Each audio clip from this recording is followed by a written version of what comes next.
प्रिय विद्यार्थियों, सुप्रभात। जय श्री कृष्ण। प्यारे बच्चों, आज हम हमारी द्वितीय पुस्तक पीयूष प्रवाह में प्रवेश करने जा रहे हैं। हिंदी साहित्य के कहानी विधा पर आधारित ये पुस्तक में माध्यमिक शिक्षा बोर्ड ने संशोधित पाठ्यक्रम के अंतर्गत 4 पाठों का समावेश किया है। आपके पास जो पुस्तक उपलब्ध है उसमें कुल 6 पाठ दिए हुए हैं, किंतु अब बोर्ड ने 4 पाठ ही पाठ्यक्रम में निर्धारित किए हैं। जिसमें पहला है उसने कहा था, पंडित चंद्रधर शर्मा गुलेरी की कहानी है। दूसरा है सत्य के प्रयोग, जो कि महात्मा गांधी के आत्मकथांश है। तीसरा महादेवी वर्मा का गोरा रेखा चित्र है। और चौथा जो पाठ है वह राजस्थान के गौरव, जिसमें राजस्थान के कुछ महापुरुषों का जीवन चरित्र का वर्णन है। इस प्रकार पाठ्यपुस्तक में कुल 4 पाठ ही पाठ्यक्रम हेतु निर्धारित है। 2 पाठ मानस का हंस और कुछ ऐतिहासिक स्थलों का भ्रमण बोर्ड ने हटा दिए हैं। तो अब हम इस वर्ष के पाठ्यक्रम हेतु निर्धारित 4 पाठों का ही अध्ययन करेंगे। प्रस्तुत पुस्तक में से माध्यमिक शिक्षा बोर्ड आपको 2 प्रकार के प्रश्न पूछेगा। एक निबंधात्मक प्रश्न होगा जिसके लिए 6 अंक निर्धारित हैं। वहीं 4 लघुत्तरात्मक प्रश्न पूछे जाएंगे, जिसमें से 3 के उत्तर देने होंगे और प्रत्येक प्रश्न के लिए 2 अंक निर्धारित है। इस प्रकार लघुत्तरात्मक प्रश्नों का योग भी 6 हो गया और कुल मिला के इस पुस्तक हेतु 12 अंक निर्धारित किए गए। इसके अलावा कोई कवि, कहानीकार का परिचय या कोई इस कथांश की व्याख्या आदि प्रश्न नहीं पूछे जाएंगे। केवल एक निबंधात्मक प्रश्न और 3 लघुत्तरात्मक प्रश्न करने होंगे। तो आइए अब हम इस पुस्तक की प्रथम कहानी, जिसका शीर्षक है उसने कहा था, जिसके कहानीकार पंडित चंद्रधर शर्मा गुलेरी हैं, का अध्ययन करने प्रारंभ करते हैं। तो सबसे पहले हम पंडित चंद्रधर शर्मा गुलेरी जी का संक्षिप्त परिचय जान लें। पंडित चंद्रधर शर्मा गुलेरी का जन्म सन 1883 ईस्वी में हुआ था और सन 1922 में इनका देहावसान हो गया, अर्थात मात्र 39 वर्ष की अवस्था में इन्होंने अपने जीवन लीला समाप्त कर दी। गुलेरी हिंदी कहानी के एक उल्लेखनीय हस्ताक्षर हैं। उनका जन्म जयपुर में हुआ। वे बचपन से ही साहित्यिक प्रतिभा संपन्न थे। इनकी प्रतिभा का क्षेत्र खगोल, विज्ञान, ज्योतिष, धर्म, भाषा विज्ञान, इतिहास, शोध एवं साहित्य तक विस्तृत था, फैला हुआ था। उसने कहा था हिंदी की प्रसिद्ध कहानी है, जिसका प्रकाशन सन 1915 ईस्वी में हुआ था। इसके अतिरिक्त उन्होंने सुखमय जीवन और बुद्धू का कांटा आदि कहानियां भी लिखी हैं। कछुआ धर्म, मारेसी मोही कुंठाव आदि उनकी निबंध कला के प्रतिमान हैं, आदर्श हैं। उन्होंने मासिक पत्र समालोचक का संपादन किया एवं वे नागरी प्रचारणी सभा काशी के संपादक मंडल में भी रहे और मात्र 39 वर्ष की अल्पायु में उनका निधन हो गया। तो इस प्रकार पंडित चंद्रधर शर्मा गुलेरी की जो कहानी है उसने कहा था, ये एक बहुत ही रोचक और बहुत ही प्रचलित कहानी है। और ये जैसा कि आपने पढ़ा, अभी 1915 ईस्वी में इसका प्रकाशन हुआ था, किंतु आज भी यह उतनी ही जीवंत और उतनी ही मार्मिक स्थान हिंदी कथा साहित्य में प्राप्त किए हुए है। और इस पर फिल्म भी बनी है, उसने कहा था। तो ये बहुत ही लोकप्रिय और प्रसिद्ध कहानी है। तो आइए अब हम इस कहानी का परिचय जान लें कि इस कहानी में क्या है। उसने कहा था, प्रथम विश्व युद्ध जो कि 1914 से 1918 ईस्वी के मध्य हुआ, की पृष्ठभूमि पर लिखी गई एक मार्मिक कहानी है। एक मार्मिक, मर्म को छू जाने वाली कहानी, जिसका कथानक, स्टोरी, प्रेम, त्याग और कर्तव्य निष्ठा को केंद्र में रखकर बुना गया है। अमृतसर के बाजार का दृश्य, बालक बालिका का बाल सुलभ निश्चल प्रेम, बिना छल का प्रेम, कोई धोखा नहीं, पूर्ण पवित्र शुद्ध, क्योंकि बाल्यावस्था जो है वह ईश्वर की अवस्था मानी गई है और उस अवस्था के जो भी भाव, जो भी विचार हैं, वह पूर्णतया शुद्ध और पवित्र होते हैं। तो यहाँ पर वैसा ही निश्चल प्रेम, महायुद्ध का वातावरण है, जैसा कि आपको कहा गया है कि यह प्रथम विश्व युद्ध की पृष्ठभूमि पर आधारित कहानी है। तो उस प्रथम विश्व युद्ध की क्या विभीषिका थी, क्या भयंकरता थी, आदि का भी कहानी में वर्णन है। और लहना सिंह, जो कि इस कहानी का एक प्रधान पात्र है, के आत्मोत्सर्ग अर्थात बलिदान आदि के वर्णन में गहरा मनोवैज्ञानिक पोत है, बहुत ही मनोवैज्ञानिक समावेश है। ये कहानी प्रारंभिक चहल पहल से लेकर प्रेम और कर्तव्य का विकट, कठिन पथ पार करती हुई, मार्ग पार करती हुई मृत्युशैया पर समाप्त होती है। अंत में इसके प्रधान नायक लहना सिंह की मौत पर समाप्त होती है। यह उत्सर्ग, यह बलिदान प्रेम वेदना जनित नहीं, अर्थात केवल प्रेम के कारण ही नहीं, अपितु प्रेम तत्व पर आधारित है, बल्कि कर्तव्य की प्रसन्नता है कि ये जो प्रेम तत्व के द्वारा ही जिस कहानी का प्रधान पात्र लहना सिंह है, वह कर्तव्य पद से प्रेम करता है और कर्तव्य पद से प्रेम करता हुआ वह अंततः देश से भी प्रेम करता है। तो ये कहानी पूर्णतया प्रेम तत्व पर आधारित है और अंत में एक देश प्रेम के में उत्सर्ग स्वरूप अवसान से युक्त है। इस कहानी का अंत देश की सेवा में अपने प्राणों का बलिदान करने से होता है, जो कि प्रेम तत्व के द्वारा ही संभव होता है। तो आंचलिक शब्दों के साथ कहानी में यथार्थ वर्णन, सत्य का वर्णन है। उत्कट भावी व्यंजना से यह कहानी हिंदी साहित्य की विशिष्ट धरोहर है। उत्कृष्ट भावों की व्यंजना करने से यह कहानी एक अपना विशिष्ट स्थान हिंदी साहित्य में रखती है। तो बच्चों, जैसे कि आपने अभी इसके पाठ परिचय में पढ़ा कि उसने कहा था, कहानी जो है वह आज भी अपना उतना ही महत्व रखती है, उतनी ही जीवंतता प्रदान करती है। एक लंबा युग बीत जाने के बाद भी, और मात्र 3 कहानी के रचना करने से ही पंडित चंद्रधर शर्मा ने जो इस हिंदी कथा साहित्य में अपनी छाप छोड़ी है, उसे बहुत ही गहनता से समझने की आवश्यकता है। और जैसा कि आप जानते हैं, ये कहानी विधा है और कहानी के विषय में आपने पूर्व की कक्षा 11 में पढ़ा था कि कहानी के कुछ तत्व होते हैं।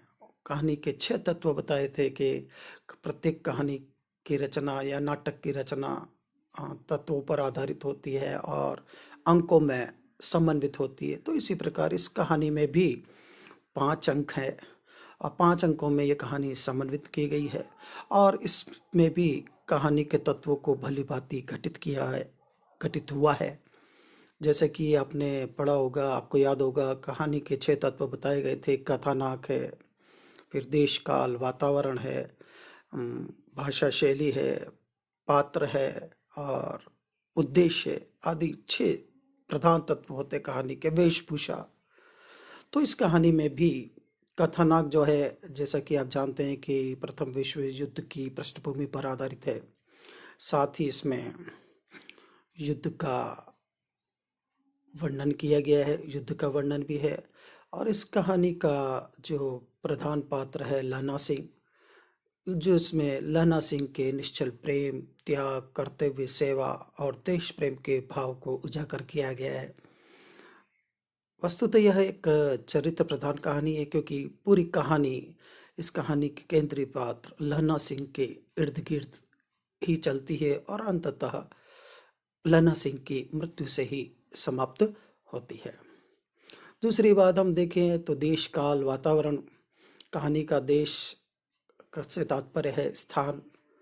तो यहाँ फ्रांस के युद्ध का मैदान भी है और अमृतसर के बाजार भी है। ये वातावरण और ये दृश्य और एक सूबेदार जी का घर और उनके गांव का वर्णन भी है। इस तरह से ये दो तीन दृश्य या वातावरण इस कहानी में मूल रूप से आते हैं। फिर आप देखिए वेशभूषा, तो कहानी की वेशभूषा जैसे कि ये सूबेदार, जमेदार, लेफ्टिनेंट, युद्ध की कहानी है, सैनिकों की कहानी है, तो उनकी वेशभूषा आप कल्पना कर सकते हैं सैनिकों की तरह ही है। लेफ्टिनेंट आदि पहनते हैं, सेना के जवान आदि पहनते हैं, ऐसी इनकी वेशभूषा है। भाषा खड़ी बोली में समन्वित है, साथ ही इसमें तत्सम तद्भव शब्दों का प्रयोग है और आंचलिक शब्दों का और मुहावरों का भी भली भांति इसमें प्रयोग किया गया है। शैली शैली देखें तो यहाँ पर शर्मा गुलेरी जी की जो शैली है वो व्यास शैली है, विवरणात्मक शैली है, कथात्मक शैली है, इसे आप ऐसा कह सकते हैं। और जैसा कि आपने देखा कि कहानी का मूल एक तत्व होता है उद्देश्य, तो इस कहानी का भी मूल उद्देश्य है कि एक तो कहानीकार जो है आपको युद्ध की भयावहता से परिचित कराना चाहता है और साथ ही वह लहना सिंह के जो मानवीय गुण हैं, निश्चल प्रेम, त्याग, सेवा, कर्तव्य निष्ठा, देश प्रेम आदि से आपको परिचित कराना चाहता है और आपको संदेश देना चाहता है कि आपको भी इन मानवीय गुणों से युक्त होना चाहिए और देश की सेवा हेतु हमेशा तत्पर रहना चाहिए, यहाँ तक कि देश हित में हमें अपने प्राणों का उत्सर्ग करना पड़े तो उसके लिए भी तैयार रहना चाहिए। तो इस प्रकार की ये कहानी है, बहुत ही रोचक और बहुत ही जिज्ञासात्मक कहानी है। जैसे कि इसका शीर्षक है उसने कहा था, ये बहुत ही संक्षिप्त है, रोचक है और जिज्ञासा उत्पन्न करता है, क्योंकि ये पढ़ने से लेखक या पाठक के मन में यह भाव उत्पन्न होता है कि किसने, किससे, कब, क्या, कहाँ और क्यों कहा था, और उसको जानने के लिए पाठक निरंतर इस कहानी में बड़ी ही रुचि से पढ़ता रहता है, उसे जानने की चेष्टा करता रहता है। और कहानी का संयोजन भी लेखक ने कुछ इस प्रकार किया है कि कहानी में एक तादात्म्य, एक तारतम्यता, एक कंटिन्यूटी बनी रहती है और अंत तक जाकर पाठक के मन में ये जिज्ञासा बनी रहती है कि किसने, किससे, कब और क्या कहा था। तो आइए अब हम भी एक कहानी के गद्यांशों के माध्यम से, कथांशों के माध्यम से इस कहानी को समझने की कोशिश करते हैं। तो आइए, जैसा कि मैंने कहा कि इस कहानी के कुल 5 अंक हैं। अभी हम प्रथम अंक में प्रवेश कर रहे हैं। तो प्रथम अंक में कुछ इस प्रकार वर्णन है कि बड़े बड़े शहरों के इक्के गाड़ी वालों की जबान के कौड़ों से जिनकी पीठ छिल गई है और कान पक गए हैं, उनसे हमारी प्रार्थना है कि अमृतसर के बम्बू काट वालों की बोली का मरहम लगावें। कहानीकार यहाँ पर कह रहे हैं कि बड़े बड़े शहरों में, अर्थात मेट्रो सिटीज़ में, अब ये जैसे कि यहाँ पर ध्यान देने योग्य है कि कहानी की रचना 1915 में हुई और उस पृष्ठभूमि पर ही ये रचना हुई है और उस काल में इतना ट्रांसपोर्ट नहीं था, इतने विकल्प नहीं थे, मेट्रो आज की तरह मेट्रो ट्रेन आदि नहीं चलती थी। तो ये इक्के गाड़ी, घोड़े गाड़ी वाले जो हैं वही यातायात के प्रमुख साधन हुआ करते थे। इसलिए उसने इसका वर्णन करते हुए कहा है कि बड़े बड़े शहरों के इक्के गाड़ी वालों की जीबान के कोड़ों से, किससे, जीबान के कोड़े से, जिनकी पीठ चल गई है, अर्थात अत्यधिक ट्रैफिक होने से, भीड़ भाड़ होने से, जो बड़े बड़े शहरों में जो इक्के गाड़ी वाले हैं, घोड़ा गाड़ी वाले हैं, वो एक कठोर शब्द और कठोर ध्वनि से लोगों को धुतकारते हुए अपनी राह कहते हैं और उनके उस कठोर वाणी से जिनको मन में आघात लगा है, चोट लगी है, कुछ पीड़ा अनुभव हुई है, ऐसे लोगों को, ऐसे लोगों के कान अगर पक गए हैं, उनकी ऐसी कठोर बातें सुनकर निराश हो गए हैं, थक गए हैं, तो उनसे हमारी प्रार्थना है कि अमृतसर के बम्बू काट वालों की बोली का मरहम लगाएं।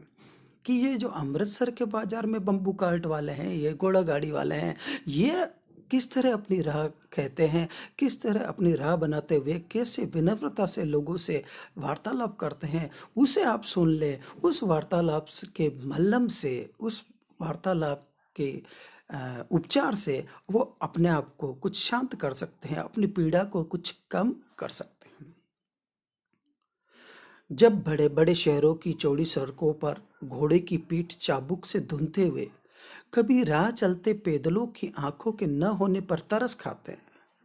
बम्बू घाट वाले क्या, जब बड़े बड़े शहरों में चलते हैं तो घोड़े की पीठ पे जोर जोर से चाबुक धुनते हुए और पैदल चलने वालों की आंखों के न होने पर तरस, अरे दिखता नहीं है क्या, बीच में आ रहा है, इस तरह का कुछ भाव, कुछ व्यंग प्रकट करते हुए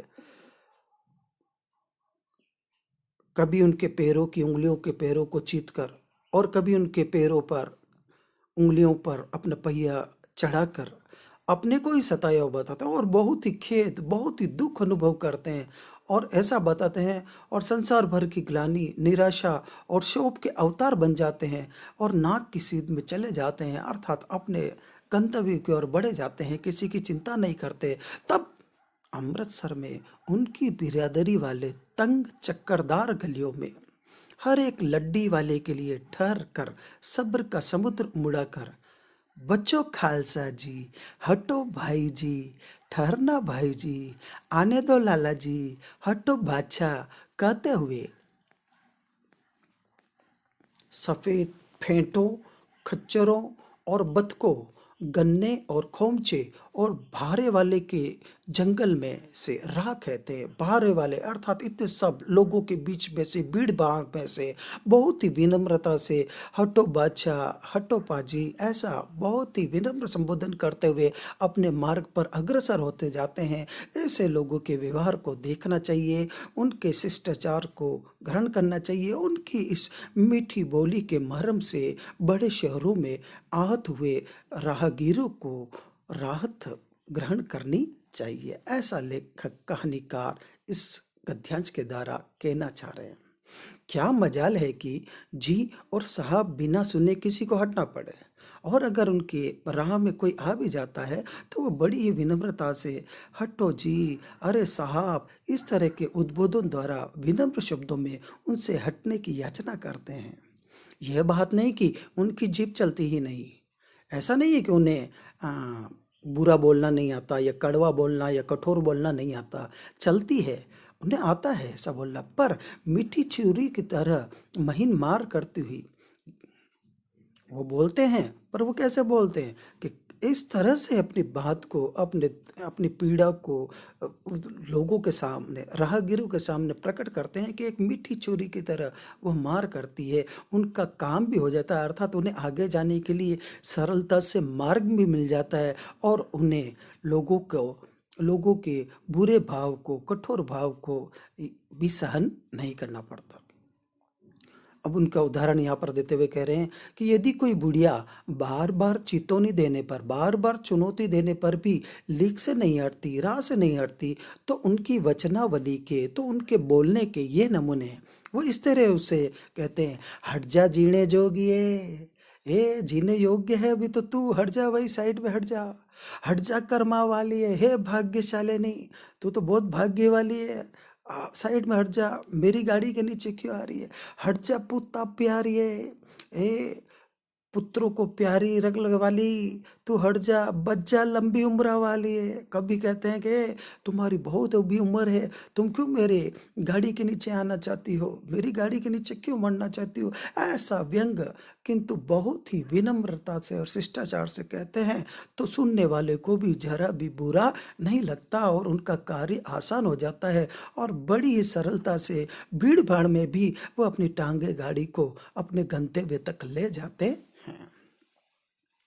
समष्टि में इनके अर्थ हैं, संसार में इनके अर्थ होते हैं, अभी आपने जो उनका ऊपर संबोधन सुना, हट जा जीने जोगी, हट जा कर्मा वाली है, उसके अर्थ है कि तू जीने योग्य है, तू भाग्यशाली है, पुत्रों को प्यारी है, लंबी उम्र तेरे सामने है, तू क्यों मेरे पहियों के नीचे आना चाहती है, बच जा। ऐसे बम्बू काट वालों के बीच में होकर एक लड़का और एक लड़की चौक की एक दुकान पर आ मिले। इसी भीड़ भाड़ में एक लड़का और एक लड़की चौक की दुकान पर आ मिले। लड़के की उम्र कुछ 12 वर्ष थी और लड़की की उम्र कुछ 8 वर्ष थी। उसके बालों और उसके ढीले सूतने से जान पड़ता था कि दोनों सिख हैं। उसके बालों से, जूड़े से और उसके ढीले सूतने से और उसके ढूले पजामे से, सूतना कहते हैं पजामा को, से मालूम होता था कि दोनों सिख समुदाय से हैं। वह अपने मामा के केश धोने के लिए दही लेने आया था और ये रसोई के लिए बढ़िया। लड़का जो है वह मामा के बाल धोने के लिए दही लेने आया था और लड़की जो है वह सब्जी आदि रसोई कार्य के लिए बढ़िया लेने आई थी। दुकानदार एक परदेसी से गूंथ रहा था और जो दुकानदार था वह परदेसी से गूंथ रहा था, अर्थात किसी सौदे से या किसी कार्य से परदेसी से उलझ रहा था, उससे बातचीत कर रहा था। जो शेर भर गीले पापड़ों की गड्डी को गिने बिना हटता नहीं था। किससे उलझ रहा था कि उसने एक शेर भर पापड़ लिए थे और वो उस पापड़ की गड्डी में कितने पापड़ है वो जब तक गिन नहीं लेता तब तक हट नहीं रहता और वो भी उसकी गिनने में ध्यान दे रहा था। इस प्रकार दुकानदार जो था वह एक परदेसी से गूंथ रहा था। इसी बीच इन दोनों को आपस में बात करने का अवसर मिल गया और उसने पूछा, तेरे घर कहाँ है? मगरे में। और तेरे? मांझे में। यहाँ कहाँ रहती है? अतर सिंह की बैठक में। वे मेरे मामा होते हैं। मैं भी मामा के यहाँ आया हूँ। उनका घर गुरु बाजार में। दोनों इस तरह से अपना परिचय दे देते हैं। लड़के से पूछता कहाँ रहती है, तो मामा मगरे में रहता हूँ। वो कहती है कहाँ रहते हैं, तो माझे में। यहाँ कहाँ, तो अतर सिंह की बैठक में, मेरे मामा के यहाँ। और लड़के से पूछते हैं कि तुम कहाँ रहते हो, तो वो कहता है गुरु बाजार में। इतने में दुकानदार निपटा और इनका सौदा देने लगा, अर्थात ये जो चीज खरीदने आए थे दही और बड़ी, वो उनसे देने लगा। सौदा लेकर दोनों साथ साथ चले। कुछ दूर जाकर लड़के ने मुस्कुरा कर पूछा, तेरी कुड़माई हो गई? पूछा, तेरी कुड़माई हो गई, इट मीन्स क्या तेरी सगाई हो गई? इस पर लड़की कुछ आंख चढ़ाकर धत कहकर दौड़ गई और लड़का मुंह देखता रह गया। और लड़की जो है वह शर्माते हुए धत ऐसा कहकर बाल सुलभ चेष्टा प्रकट करती हुई भाग गई और लड़का देखता रह गया। दूसरे तीसरे दिन सब्जी वाले के यहाँ या दूध वाले के यहाँ अकस्मात दोनों मिल जाते और इसी तरह से क्रम चलता रहा। कभी अचानक सब्जी वाले के यहाँ या दूध वाले के यहाँ दोनों का मिलन होने लगा। महीना भर यही हाल रहा। 2-3 बार लड़के ने फिर पूछा, तेरी कुड़माई हो गई? और उत्तर में वही लड़की शर्मा के दत्त ऐसी बात करते क्या गंदा, ऐसा कहकर वो चले जाते। एक दिन जब फिर लड़के ने वैसे ही हंसी में चिढ़ाने के लिए पूछा तो लड़की लड़के की संभावना के विरुद्ध बोली, हाँ हो गई। वो अक्सर पूछता रहता था, उसे छेड़ता रहता था, ये तेरी सगाई हो गई, तेरी सगाई हो गई, तो वो धत कहकर चली जाती थी। किंतु एक दिन उसकी आशा के विपरीत उत्तर मिला। उसने पूछा, तेरी कुड़माई हो गई? वह आशान्वित था कि ये अभी धत बोलेगी और शर्मा के भाग जाएगी, किंतु ऐसा नहीं हुआ। लड़की ने एकदम से आशा के विपरीत उत्तर दे दिया, हाँ हाँ हो गई। कब? अचानक से लड़के के मुंह, कब? कल। देखते नहीं, ये रेशम से कड़ा हुआ सालू, रेशम से कड़ा हुआ सालू, सालू बोलते हैं चुन्नी को, ओढ़नी को। लड़की भाग गई। लड़के ने घर की राह ली। रास्ते में एक लड़के को मोरी में ढकेल दिया। अब लड़की तो ये कहकर चली गई।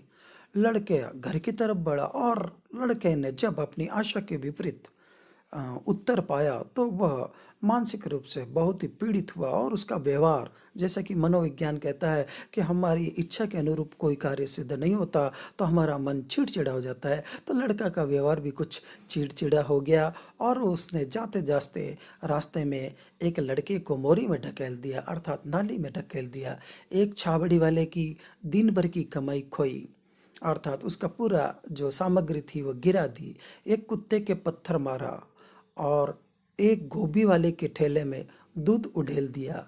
सामने नहाकर आती हुई किसी वैष्णवी से टकरा कर अंधे की उपाधि, और कोई नहाकर साध्वी आ रही थी तो उससे टकरा गया और टकरा कर जैसे ही टकराया उसने क्रोध से उसका, अरे अंधा है क्या मूर्ख, दिखाई नहीं देता। तो इस तरह से उसने एक वैष्णवी से अंधे की उपाधि पाई। इस तरह से ऊट पटांग हरकत करता हुआ, चिड़चिड़ा सा व्यवहार प्रकट करता हुआ, तब कहीं जाकर वह घर पहुंचा। तो प्यारे बच्चों, अभी आपने देखा कि प्रथम अंक में अमृतसर के भीड़ भाड़ वाले बाजार और वहाँ के वातावरण का चित्र खींचा है, और साथ ही बाल नायक लहना सिंह और नायिका जो हो रहा है, जिसका नाम, उन दोनों के परिचय हुआ, दोनों का मिलन हुआ, इस बात को बताया गया है। अब हम अगले अंक में, दूसरे अंक में प्रवेश करेंगे। तब तक के लिए धन्यवाद। जय श्री कृष्ण। और अब मैं आप इस पहले पैराग्राफ और परिचय आदि से आपको कुछ प्रश्न बनाकर प्रेषित करूंगा। मैं आशा करता हूं कि आप उसका भली भांति कर लेंगे उनको, और शेष जो अंक हैं वह हम आगे की कक्षा में पढ़ेंगे। जय श्री कृष्ण।